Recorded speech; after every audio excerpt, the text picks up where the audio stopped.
பொங்கல் செலிப்ரேஷனை வந்து பொதுவாகவே வந்து பார்த்தீங்கன்னா ஒரு பள்ளி நடத்தும் போது ஒரு ஃபங்க்ஷன் மாதிரி தான் கொண்டு வருவாங்க.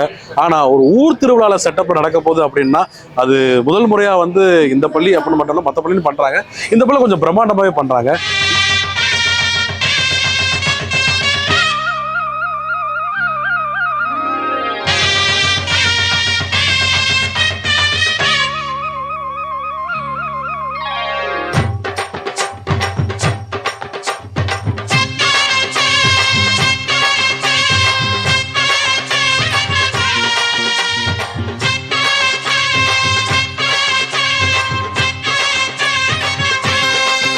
எல்லா செட்டப்புமே இங்கே வந்து பார்த்தீங்கன்னா நம்மளுடைய வில்லேஜ் கிராமத்தில் இருக்கக்கூடிய என்ன கல்ச்சரோ அதை தான் அப்படியே கொண்டு வந்திருக்காங்க.